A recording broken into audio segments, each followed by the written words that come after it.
All right, check it out. This is another picking lesson, picking drill, but it's just for the pick hand. No fret hand.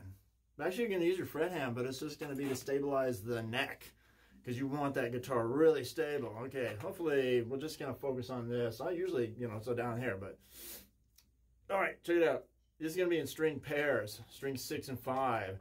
So a big string and the next string. So straight 6 and 5, and you're going to do this as what we would call outside the string. So in other words, string 6 will be a down, and actually string 5 will be an up. So it's alternate picked. It's got to be, man. The outside of the string. So down, up, down, up. These are just the open strings, by the way. That's why I said it's only pick hand. No fret hand. We're not fretting any notes down here. These are still notes, actually, right? We're not going to talk about what notes they are. It's irrelevant. This is an exercise. It's not supposed to be tonal and cool sounding. It's just to drive you crazy. So there's the down, up, down, up, down, up, 6, 5, 6, 5, 6, 5, 6, 5. And those numbers I'm calling out of the string names, right? Okay.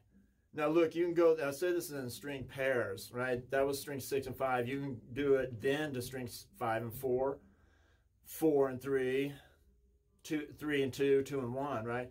And why would you even bother with that? You're like, I just did 6 and 5. What does it matter? Well, because the string gauges are different, the size of the strings, and your pick is going to respond differently to those string gauges.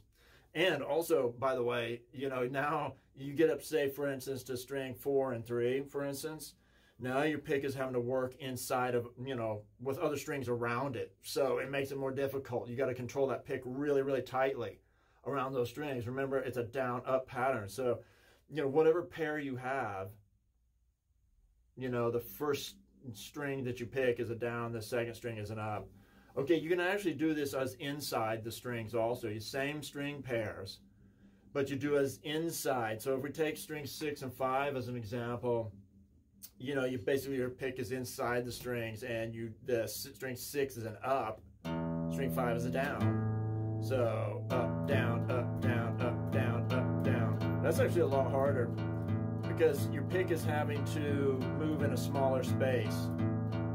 So you have to control your pick a lot closer. And again, you can do that in every string pair, 6 and 5, 5 and 4, 4 and 3, and so on. Actually, check this out. This is the next level. Now we're going to do this on the outside, so down, up. Okay, so now you can do string pairs, but you're going to be skipping. You're going to go string 6 and 4. Then you could go like 6 and 3, 6 and 2. So this is just 6 and 4. So 6 is a down, 4 is an up. Down, up, 6, 4, 6, 4.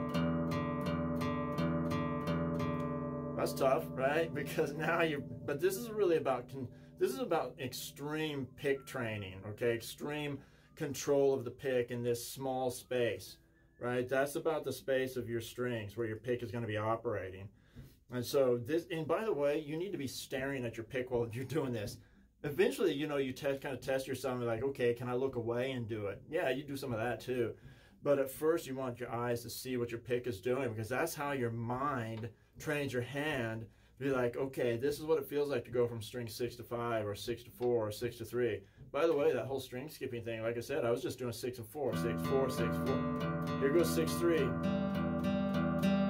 6, 2, 6, 1. Okay, again, you can actually do that on the insides also, like I was telling you about. You put your pick on the insides, but wow, that's really tough when you do the string skipping. Wow, there's probably some other things to talk about, but look, just try that. And by the way, you don't do this for like 30 seconds, be like, wow, that was a great workout. No, this is the kind of thing you do for like several minutes in a row, really make yourself nuts doing it. But I'm telling you, that incredible, and this is going to help you in everything you do. It doesn't matter the kind of music, especially if you're playing lead guitar, playing really fast, or stuff like that. That kind of precision picking and pick control is really important. Rock!